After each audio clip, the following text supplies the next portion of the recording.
வணக்கம். கரூர் துயரம். கடந்த 2 நாளாக வந்து உங்கள் இன்ஸ்டாகிராம், யூடியூப் ஷார்ட்ஸில் வந்து பல லட்சம் ஃபீடு வந்திருக்கும். அதில் ஆல்ரெடி நீங்கள் நிறையா கேட்டிருந்திருப்பீங்க. பட் ஒருவேளை இந்த வீடியோவும் உங்களோட இன்ஸ்டாவிலையோ இல்லை யூடியூப்லேயோ சஜஸ்ட் பண்ணுச்சுன்னா ஐ எம் சாரி. ஏன்னா இந்த வீடியோ நான் கண்டிப்பாக பேசி போடுவேன். இது என்னென்னா, இங்கே 2 விஷயத்தை மட்டும்தான் நான் இங்கே அட்ரஸ் பண்ணணுன்னு நினச்சேன். ஏன்னா மற்ற விஷயங்களெல்லாம் நான் ரொம்ப டீட்டெயிலாக போகல. ஏன்னா நிறைய பேர் அதை பற்றி பேசிட்டாங்க ஆல்ரெடி. ஸோ என்னென்னா, தனி நபர் வன்மம், 2வது இந்த சூடு சொரணை, இந்த மாதிரி எதுவுமே இல்லாமல் மானம், இதெல்லாம் எதுவுமே இல்லாமல் ஒருத்தங்க கட்சி நடத்த முடியும் அப்படின்னா வந்து அது திமுக காரங்க மட்டும்தான் நினைக்கிறேன். ஏன்னா இந்த 2 விஷயத்தில் நான் என்ன பேசணுன்னா, முதல்ல இந்த தனிநபர் வன்மத்தை பற்றி பேசிடுறேன். ஏன்னா ரீசெண்டாக நீங்கள் பார்த்துருப்பீங்க, கேபிஒய் பாலா அவர்களை வந்து கிட்டத்தட்ட அவருக்கு எகெயின்ஸ்டாக எவ்வளோ வீடியோஸ் வந்துச்சு, அவருக்கு எகெயின்ஸ்டாக ஆதாரமே இல்லாமல் எத்தனை பேர் பேசினாங்க. இந்த மாதிரி பல வீடியோ பார்த்தோம். இது ஒரு ஒரு ஒரு நார்மல் மேன், ஒரு பாலாக்கே இப்படி நடக்குது அப்படிங்கும்போது, இன்றைக்கி வந்து கிட்டத்தட்ட இந்தியாவிலேயே வந்து ஏன் வேர்ல்டு வைடு ஒரு பெரிய பாப்புலாரிட்டி இருக்கிற ஒரு ஆக்டர், இன்றைக்கி பொலிட்டீஷியன், அவருக்கு இது நடக்கிறதுங்கிறது வந்து ரொம்ப சர்வசாதாரணம் தான். ஆனால் இங்கே வந்து நீங்கள் அவரோட படம் சரியில்லையா, அதுக்கு எகென்ஸ்டாக நீங்கள் காமெடி பண்ணி நீங்கள் ஏதாவது சர்க்காஸ்டிக்காக பேசுகிறீங்களா, அதெல்லாம் ஓகே. சரி, அவர் பேசினதில் தப்பு இருக்கா, ஓகே, அதை அட்ரஸ் பண்ணி பேசுங்க. பொலிட்டிக்கலி இன்றைக்கி தப்பாக பேசியிருக்காரு, அதை அட்ரஸ் பண்ணி பேசுங்க. இல்லை அவர் இங்கே இந்த அட்ரஸ் எல்லாம், இந்த பாயிண்ட்ஸ் எல்லாம் அவர் பேசுங்க. ஸோ அவரோட அரசியலை நீங்கள் கிரிட்டிசைஸ் பண்ணுங்கள். ஆனால் அவரை கிரிட்டிசைஸ் பண்ணுறதுங்கிறது, அதாவது தனிநபர் வன்மம், அதை வந்து தயவு செஞ்சு தவிர்த்துருங்க.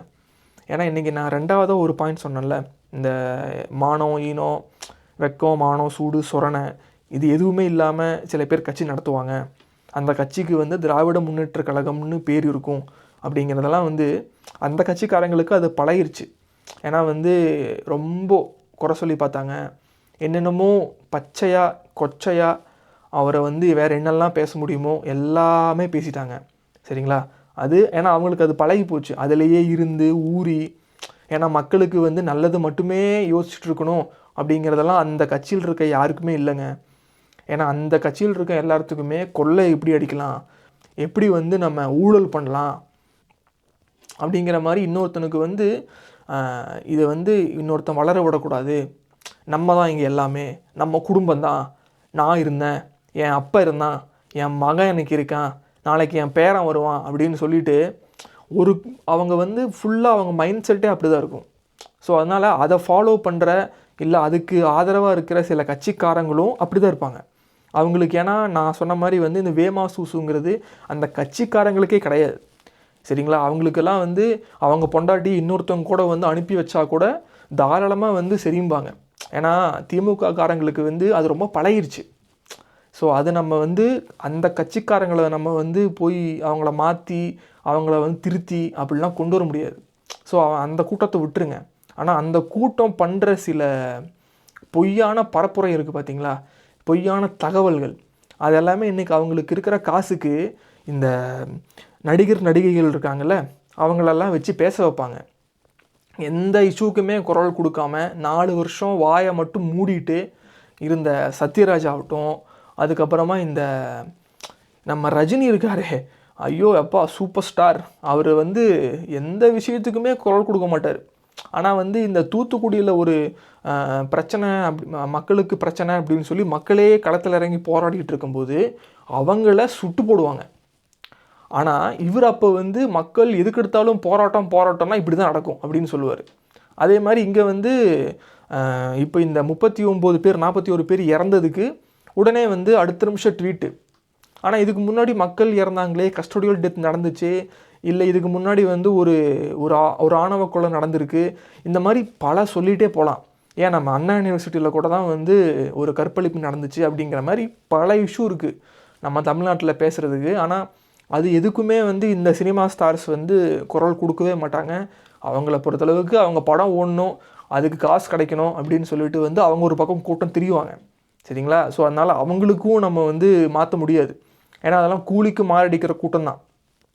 ஆனால் இன்றைக்கி வந்து சரி அந்த இதெல்லாம் வந்து கருமத்தெல்லாம் விட்டுட்டு ஒருத்தன் வந்து ஏதோ அவனால் முடிஞ்ச அளவுக்கு ஒரு நல்லது பண்ணுறான், ஏதோ ஒன்று நாளைக்கு அந்த நபர் ஜெயிப்பாரோ இல்லையோ, விஜய்ங்கிற ஒரு நபர் நாளைக்கு 2026 ஜெயிப்பாரோ இல்லையோ, ஆனால் சம்திங் நான் ஏதோ ஒன்று நான் ஒரு மாற்றத்தை கொண்டு வரேன், என்னால் என்ன பண்ண முடியுமோ எனக்கு இருக்க பாப்புலாரிட்டியை வச்சு நான் ஏதாவது ஒன்று மக்களை வந்து பேசி அவங்களுக்கு வந்து இருக்கிற நியாயத்தை எடுத்து சொல்லி இந்த திமுக பண்ணுற அநியாயத்தை நான் சொல்லி இப்படியாவது ஒரு மாற்றம் கொண்டு வந்துட முடியாதா அப்படின்னு சொல்லிட்டு அந்த நபர் உழைச்சிக்கிட்டு இருக்காரு.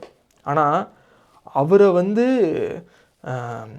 இந்த மக்களாகிய நீங்களே வந்து இப்படி கைவிட்டு இதுக்கு காரணமே விஜய் தான், இதுக்கு வந்து விஜய் அரெஸ்ட் பண்ணுங்க அப்படின்னு உங்கள் வன்மத்தை நீங்கள் வந்து இந்த சோஷியல் மீடியாவில் ஃபுல்லாக விதைக்கிறது வந்து நியாயமே இல்லை.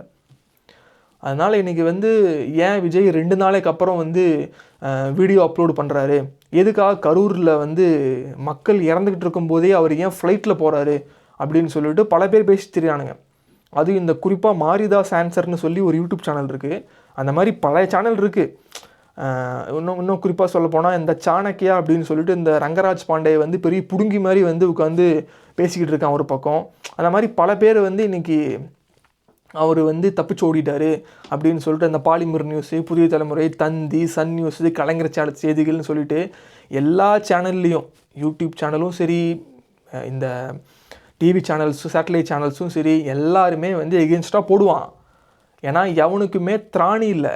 திமுக கவர்மெண்ட்டை எதிர்த்து பேசுகிறதுக்கு ஒருத்தனுக்கும், ஒரு அம்மாவுக்கும் ஒரு அப்பானுக்கும் பிறந்த எந்த நபருக்கும் திராணி கிடையாது. ஆனால் ஒரு கூட்டத்துக்கு இருந்தது, திராவிட முன்னேற்ற கழகத்துக்கு எகென்ஸ்டாக பேசினத ஒரே கூட்டம் தமிழக வெற்றி கழகம் மட்டும்தான். அவங்க தான் நேர்மையாக திமுகவை நேரடியாக எதிர்த்தாங்க. விஜய்ங்கிற ஒரு தனி நபர் சிஎம்மை பேரை சொல்லி சிஎம்மை டைரெக்டாக அவருக்கு எகென்ஸ்டாக பேசி வாய்ஸ் கொடுத்த ஒரே நபர் இன்றைக்கி விஜய் தமிழ்நாட்டில் மட்டும்தான்.